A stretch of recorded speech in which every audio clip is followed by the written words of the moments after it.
Hi and welcome to my June TBR. My name is Sydney and I have a 5-category system that helps me pick out my monthly reads. And this month I have quite a lot of options. No, I am not planning to read all of these, but I certainly hope to get to at least a few. I don't know if you can hear, but it just started like torrential downpouring on my neighborhood, and I guess people were caught outside because they're all yelling out there. So this is gonna be the first time I'm actually filming with rain, so let's hope you can't hear it. Okay, so my 5-category system that helps me pick out books that I read every month is number 1, Cultural Heritage Month and Identity Recognition Days. Number 2, Read the World Challenge, aka books from countries around the world.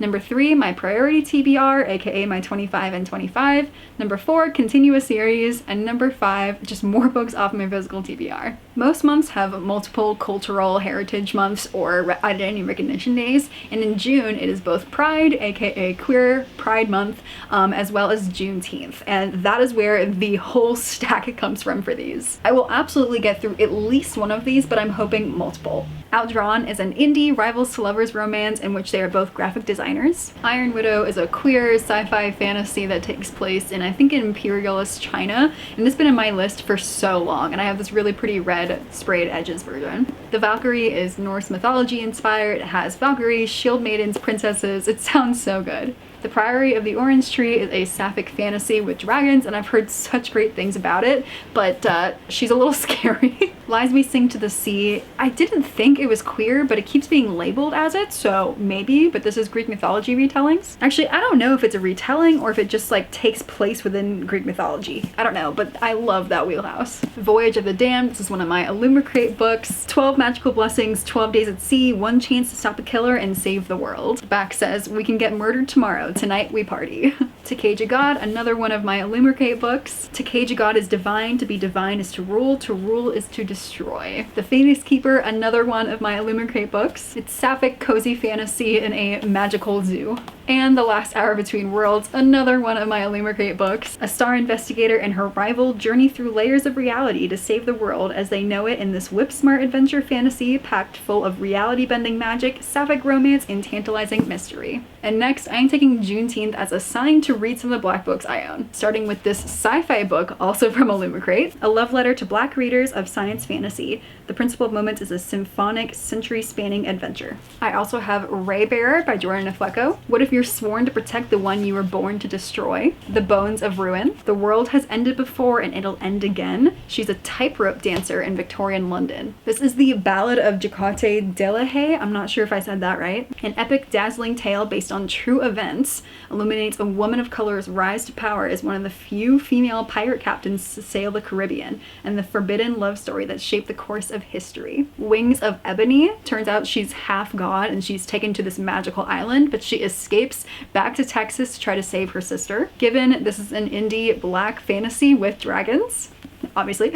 And I have the Gilded Ones duology in these really pretty sprayed edges. Are we girls or are we demons? Are we going to die or are we going to survive? In this bold and immersive fantasy, a young heroine fights to save a world that would dare tame her and discovers she is her own fiercest weapon. At least I'm pretty sure this is duology. I just checked, it's not. There is a third book. My third category is my Read the World Challenge, in which I randomly pick a country. I wrote all of the countries in the world on these little pieces of paper, and this month I picked out Uruguay. I've never been to South America, so I really like that I'm getting books from there, and through my research I picked out a historical fiction about 5 women in the Uruguayan dictatorship. And just as I've done for all the other countries that I haven't been to, I will also be watching a ton of YouTube videos about its history, about travel bloggers going there today, so I can see what everything looks like today, as well as like some short films and stuff from Uruguay, so I can get a visual on its history and what it looks like today. Now, category number 3 is my Priority TBR, and this is exciting because I actually have some overlap here. Both The Priory of the Orange Tree and Raybearer are on my Priority TBR, so it would be lovely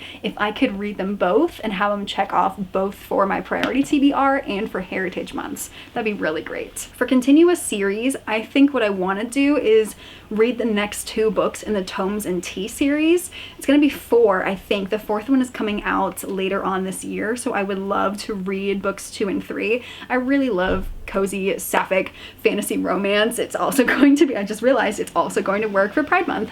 So I would love for that to be a series that I can catch up with this month. If not, I am reading so many other series, I can just pick one of the other ones. And the last category is just picking another book off my physical TBR. And that would count for literally any of the books that I just held up or any of the other ones behind me. When I do my reading vlogs for these monthly TBRs, I only pick one book per category to read. So if I read the Gilded Ones, but then I also want to pick up Wings of Ebony, then that's going to count for both my Heritage Month and my physical TBR. So if I read more than one from all the books that I've already held up, then that means it counts.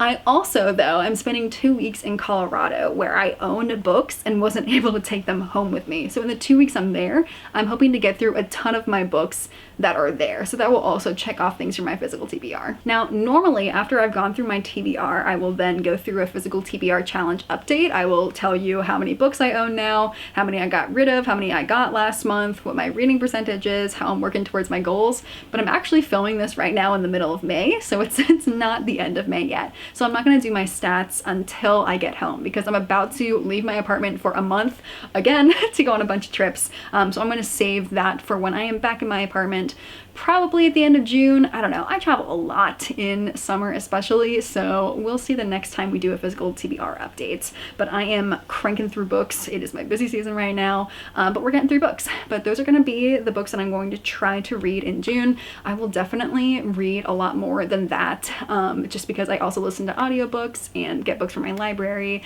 and of course all the books that I have waiting for me in Colorado. So June is going to be a very book heavy month and I can't wait. So thank you so much for watching this TBR video, and I will see you in the next one.